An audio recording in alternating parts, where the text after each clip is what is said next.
논란이 많았던 뉴욕시 특수 목적고 입학시험 폐지 법안의 연내 통과가 결국 무산됐습니다. 미국 대학생들의 학자금 대출 규모가 1조 달러를 훌쩍 넘어선 가운데 학자금 대출액의 3분의 2가 여성의 몫인 것으로 나타났습니다.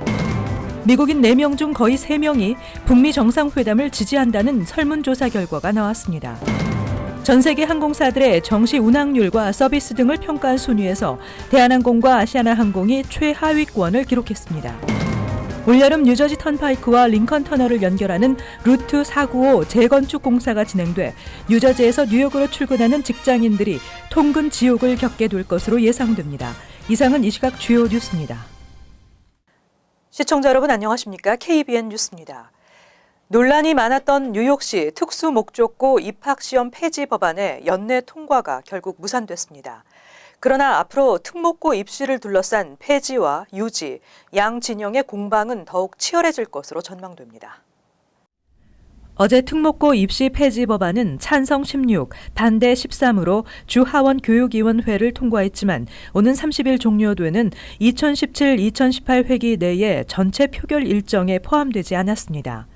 앤드루 쿠오모 주지사도 특목고 입시 폐지 법안은 내년 회기에서 다뤄질 것이라고 밝혀 다음 회기가 시작되기 전 특목고 입시를 둘러싼 양 진영의 공방은 더욱 치열해질 것으로 보입니다.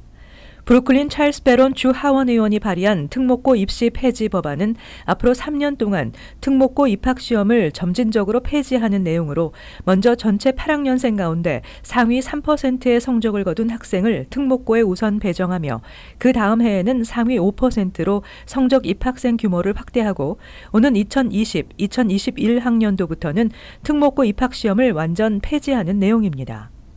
이 법안의 교육위 통과에 대해 론킴 주 하원 의원은 성명을 내고 공립학교의 인종 쏠림 현상을 해소하고 다양성을 확보해야 한다는 시 교육계의 현안이 정치 이슈로 변질됐다며 특목고의 인종적 다양성을 위해서는 특정 시험을 희생양으로 삼을 것이 아니라 8학년의 교육의 질을 높여야 할 것이라고 비난했습니다.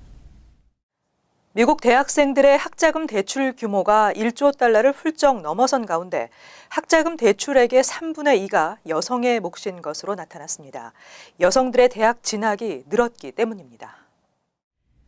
미국 대학 여성협회의 최근 보고서에 따르면 학자금 대출 규모가 최근 1조 5천억 달러에 달하는 것으로 집계됐으며 학자금 대출금 중 3분의 2에 해당하는 대출금이 여성들이 감당해야 하는 것으로 밝혀졌습니다.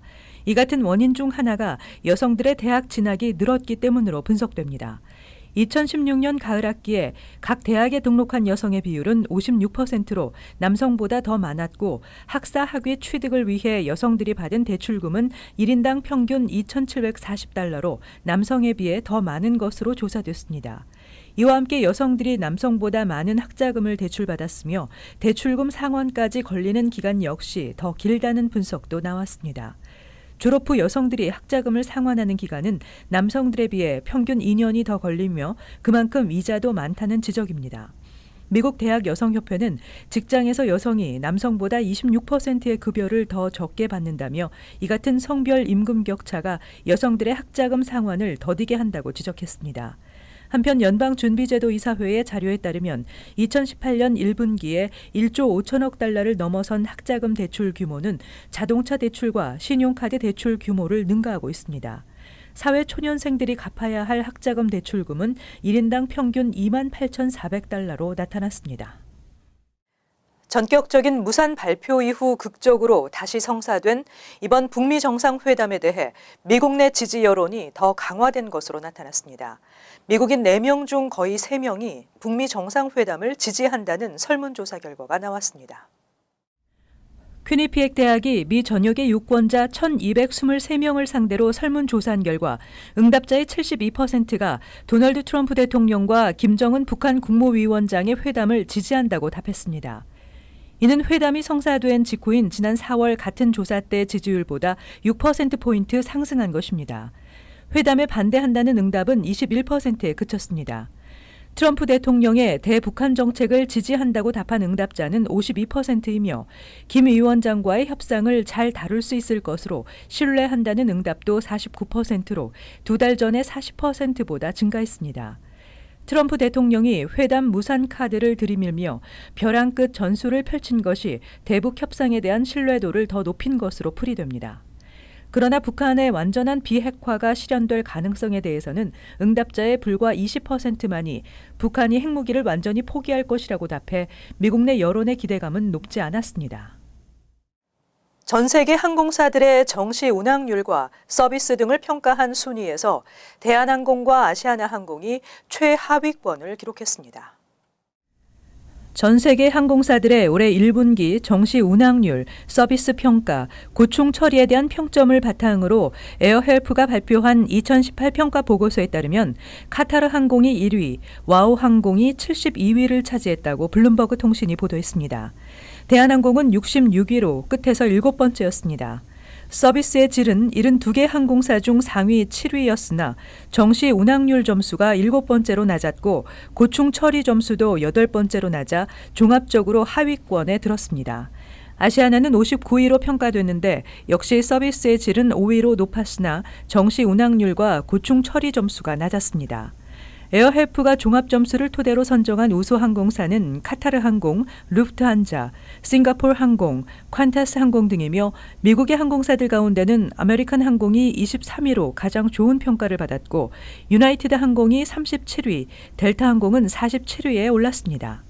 반면 최악의 항공사는 제트에어 63위, 대한항공 66위, 요르단 항공과 와우가 71위와 72위로 최하위를 기록했습니다.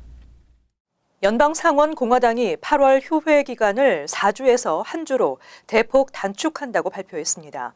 이 같은 방침은 공화당이 11월 중간선거에서 승리하기 위한 전략으로 분석되는 가운데 이 기간 이민 법안 처리에 대한 기대감이 높아지고 있습니다.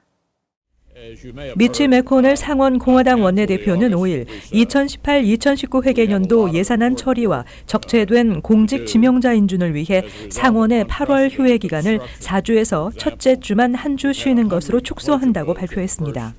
그러나 이 같은 조치가 현재 51석인 공화당 의석을 최대한 늘려 안정적으로 다수당 지위를 유지하려는 의도인 것으로 분석되고 있습니다. 공화당은 재선에 도전하는 10명의 민주당 상원 의원들을 워싱턴 DC에 묶어둠으로써 11월 선거 재선 캠페인에 차질을 빚게 하거나 선거 캠페인을 위해 상원 회의나 표결에 불참하게 되는 것을 공격의 빌미로 삼기 위한 전략인 것으로 풀이됩니다. 실제 공화당이 적극적으로 처리할 계획을 세우고 있는 안건은 없는 것으로 알려졌고 오히려 상원 민주당은 8월 의회 회기를 이민 법안 처리나 처방 약값 인하 등 추진 중인 입법 활동에 집중하는 기회로 활용할 계획을 세운 것으로 전해졌습니다. 때마침 모든 의석이 올 중간선거 대상인 하원에서는 이민 법안을 서둘러 처리하려는 움직임을 보이고 있습니다. 폴 라이언 하원 의장 등 공화당 지도부가 6월 말까지 가급적 이민 법안을 처리하겠다는 방침을 밝혔을 뿐만 아니라 하원 지도부 의사에 관계없이 본회의 표결을 강행하는 배제 청원 현실화 가능성도 더 높아지고 있습니다. 또한 선거를 앞두고 여러 곳에서 이민 법안 처리 압박을 가하고 있어 공화당으로서는 이민 문제가 선거 쟁점이 되지 않도록 서둘러 처리하려고 할 것으로 보입니다. 센서스에 시민권 문항을 도입한 도널드 트럼프 행정부를 상대로 이민자 권익 민권단체들이 위헌 소송을 제기했습니다. 미국 시민자유연맹과 뉴욕 시민자유연맹, 인권변호그룹인 아놀드 앤 포터가 연방 상무부와 윌버 로스 상무부 장관, 센서스국을 상대로 연방법원 뉴욕 남부지법에 위헌 소송을 제기했다고 뉴욕 이민자연맹이 밝혔습니다. 이들은 소장에서 시민권 문항은 트럼프 행정부의 의도적인 이민자 차별이며 미국 인구를 정확하게 파악하도록 한 헌법을 위배한 것이라고 주장하며 이민자 커뮤니티의 센서스 참여 기피 현상이 우려되고 이에 따라 정확한 인구 조사는 불가능해질 것이라고 지적했습니다. 원고 단체들에 따르면 수많은 이민자들이 센서스에서 누락될 경우 발생할 예산 삭감 등의 피해도 우려됩니다. 한편 이에 앞선 지난 4월 뉴욕주를 비롯한 친이민 성향의 블루스테이트 검찰총장들과 6개 대도시 초당적 시장연합이 공동으로 연방상무부 센서스국을 제소한 바 있습니다. 한국이 경제대국의 대열에 합류하고 있지만 여전히 대미 입양 수출로 부끄러운 순위를 벗어나지 못했습니다. 지난해 미국 가정에 입양된 한인 아동 수가 출신 국가별로 3위를 기록했습니다. 지난 2017 회계년도 한국에서 입양된 아동 수는 미국 내 전체 입양아 4,741명 중 5.8%에 해당하는 276명인 것으로 국가별 입양 통계에서 나타났습니다. 이 같은 수치는 전년에 비해 6.1%가량 증가한 것으로 2014년 이후 3년 만에 증가세로 돌아선 것입니다. 출신 국가별 입양 순위도 전년도 4위에서 한 단계 올라섰습니다. 미국으로 입양된 한국 입양아 수는 2010년 875명에서 꾸준한 감소세를 보여왔습니다. 성별로 보면 남아가 213명, 여아가 63명이었고 연령별로는 1, 2세 148명, 3, 4세 124명, 5세에서 12세 4명 등의 순이었습니다. 1999년부터 2017년 사이 한국에서 입양된 아동은 총 25,594명입니다. 한편 지난해 미국 내 출신 국가별 입양 아동은 중국이 1,905명으로 가장 많았고 에티오피아 313명, 우크라이나 215명, 콩고 185명, 불가리아 147명 등의 순이었습니다. 지난 1분기 미국의 경제 지표는 성장세를 보였습니다. 그러나 뉴요커들의 경제 생활은 점점 여유가 없어지고 있는 것으로 나타났습니다. 지난 1분기 미국 국내 총생산 GDP 성장률은 2.2%로 전년 같은 기간 1.5%에 비해 0.7%포인트나 상승했다고 상무부가 발표한 바 있습니다. 또 2분기 성장률은 3%를 웃돌 것으로 전망되고 있습니다. 그러나 뉴욕시 감사원이 2016년 1월 기준으로 뉴욕시 가구의 중간 연소득으로 2005년과 소득 기본 생계비의 증감을 비교해 발표한 경제 능력 지수 보고서에 따르면 지난 10년에 걸쳐 대부분 뉴욕시 가정의 여윳돈이 감소하고 있는 것으로 나타났습니다. 보고서는 대부분의 뉴욕시 가정이 소득 증가보다 기본 생계비 증가폭이 크고 특히 렌트 등 주거비의 큰 폭 상승이 가정들의 여윳돈 감소에 결정적인 영향을 미친 것으로 드러났습니다. 기본 생계비에는 렌트, 유틸리티, 세금, 식비, 교통비, 의료비, 보육비, 기타 생필품 구입비 등이 포함됐습니다. 보고서는 뉴욕시 가구를 중간 연소득 5만 83달러의 독신 성인, 연소득 4만 1,178달러의 미성년 자녀 2명과 홀부모, 연소득 10만 6,043달러의 부부, 연소득 9만 7,386달러의 미성년 자녀 2명과 부부 등 4가지 유형으로 구분해 조사했습니다. 올여름 뉴저지 턴파이크와 링컨 터널을 연결하는 루트 495 재건축 공사가 진행돼 뉴저지에서 뉴욕으로 출근하는 직장인들이 통근 지옥을 겪게 될 것으로 예상됩니다. 뉴저지주 교통국은 5일 뉴저지 턴파이크와 링컨 터널을 연결하는 고가도로 루트 495를 해체하고 재건축하는 공사가 올여름 시작될 것이라며 교통체증이 크게 악화될 것이라고 밝혔습니다. 1937년 링컨 터널 개통과 함께 건설된 이 고가도로는 지난 수십 년 동안 심야나 주말을 이용해 보수공사가 이루어져 왔지만 더 이상 보수공사로 유지될 수 없는 상황으로 판단돼 전면적인 재건축 공사를 실시합니다. 9천만 달러 규모의 이 프로젝트는 1단계 공사로 이미 지난 겨울 교각 부분 공사가 진행되어 왔으며 올 여름에 본격적으로 고가도로 상판을 교체하는 작업이 시작됩니다. 교통국은 왕복 8차선인 이 고가도로 재건축 공사는 양방면 각 1개 차선씩 폐쇄하고 교체하는 방식으로 순차적으로 진행되며 공사는 최소 2년 이상 소요될 것으로 전망하고 있어 통근자들의 장기적인 불편이 예상된다고 밝혔습니다. 현재 출근 시간대인 오전 6시에서 10시에 뉴욕으로 향하는 교통량은 버스 650대를 포함해 시간당 차량 9,200대가 통과하고 있으며 퇴근 시간대에는 뉴저지 방면으로 통행하는 차량이 시간당 10,000대가 넘어 체증이 심한 상황입니다. 고속도로 이용자 연맹의 보고서에 따르면 루트 495는 운전자들이 연간 총 340만 시간을 교통체증에 허비해 현재도 동부 지역에서 가장 정체가 심한 곳으로 평가되고 있습니다.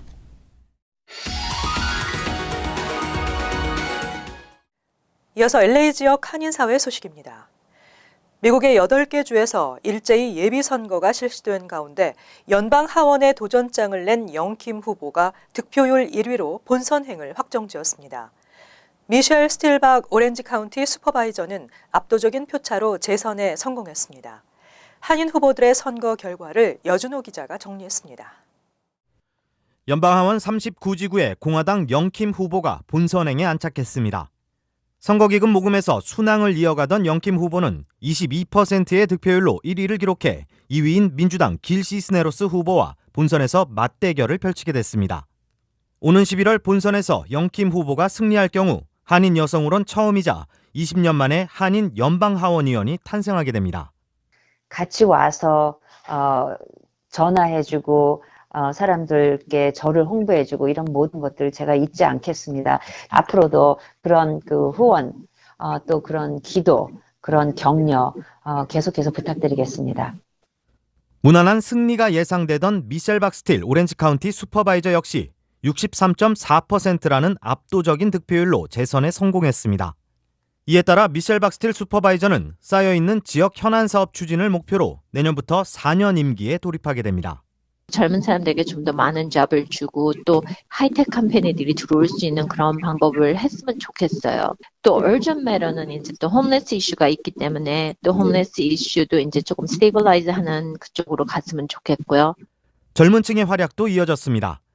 조재길 후보의 차남 토니조 LA 카운티 검사가 득표율 1위로 본선행에 탑승했으며 캘리포니아주 53지구 하원 케빈장 후보도 2위로 결선에 올랐습니다. 반면 민주당의 공식 지지를 이끌어내며 관심이 집중됐던 연방하원 45지구의 데이브민 후보는 17.2%의 득표율로 3위에 그치며 아쉽게 본선 진출에 실패했습니다. 자신유만위원회 리콜 선거에 도전장을 내며 주목받던 조재길 전 세리토스 시장도 아쉽게 석패했으며 가주 조세영 평국 3지구에 출마한 벤박 후보 역시 고배를 마시며 다음을 기약하게 됐습니다. 이외에도 캘리포니아주 하원 68지구 재선에 도전한 최석호 현 의원과 주 상원 24지구에 출마한 피터 최 후보는 지역구에서 2명의 후보만이 출마해 예비선거 성적과 관계없이 각각 결선 진출을 확정지었습니다. MBC 뉴스 여준호입니다. 캘리포니아 예비선거가 어제 치러진 가운데 LA 카운티에서는 행정착오가 발생해 수만 명의 유권자가 명단에서 누락돼 논란이 되고 있습니다. LA 카운티 선거국에 따르면 카운티 내 4,357개 투표소 가운데 1,530곳에서 인쇄 오류가 발생해 11만 8,522명의 유권자가 투표인 목록에서 제외된 것으로 나타났습니다. 이와 관련해 선거국은 유권자 명단에서 제외된 유권자들에게는 임시 투표 용지를 발급했다며 유권자가 투표 등록을 한 것으로 확인될 경우 투표는 개표 결과에 반영됐을 것이라고 해명했습니다. 하지만 주지사 선거에 출마한 안토니오 비아라이고사 후보는 유권자 명단 누락이 자신의 경선에 영향을 미쳤을 가능성을 언급하면서 선거국에게 오는 8일까지 투표를 연장할 것을 요구하기도 했습니다. 한편 선거국에 따르면 이번 예비선거에서 LA 카운티에 등록된 유권자는 500만여 명에 달하며 이번 사태로 인해 2.3% 유권자에게 영향이 미친 것으로 집계됐습니다. 이어서 간추린 소식입니다. 연방이민서비스국은 지난달 31일부터 시작한 2018 회계년도 2차 H-2B 신청 접수를 쿼타 조기 소진으로 중단하고 컴퓨터 추첨으로 비자 발급 대상자를 선정할 계획이라고 밝혔습니다. 연방이민서비스국은 올 회계년도 상반기와 하반기 각각 3만 3천 개씩 연간 6만 6천 개의 쿼타를 배정했지만 해당 업계의 수요가 증가하면서 최근 1만 5천 개의 비자를 추가 배정했습니다. 뉴욕시 보건국은 뉴욕시가 관리하는 3,000곳의 어린이 데이케어 센터에 에피펜 등과 같은 알러지 치료제를 최소 2개 이상 구비해야 하는 규정을 승인했습니다. 규정에는 최소 1명의 알러지 쇼크 증상 대처법을 훈련받은 직원을 상주시키는 것과 데이케어 센터에서 응급상황 발생 시 911 신고를 의무화하는 내용이 포함됐습니다. 버겐 카운티 검찰은 팰리세이드 파크에 거주하는 전민성 씨를 2급 성폭행 혐의로 체포했습니다. 전 씨는 지난 5월 25일 팰리세이드 파크에서 한인 여성을 대상으로 성폭행을 저지른 혐의를 받고 있습니다. 전 씨 측은 혐의를 전면 부인하고 있으며 현재 버겐 카운티 구치소에 수감 중입니다. 인정 신문은 8일로 예정돼 있습니다. 브래드 랜더 뉴욕시 의원은 어제 과속이나 난폭 운전으로 5회 이상 적발된 차량에 대한 덴버부츠 착용과 견인 조치 등을 골자로 한 조례안을 발의했습니다. 견인되거나 덴버부츠가 채워진 차량은 운전자가 안전교육을 이수해야만 다시 찾을 수 있습니다. 랜더 의원은 선량한 시민들의 목숨을 앗아갈 수 있는 난폭 운전자를 도로에서 몰아내는 작업이 필요하다고 강조했습니다. 계속해서 환율과 증권 소식입니다.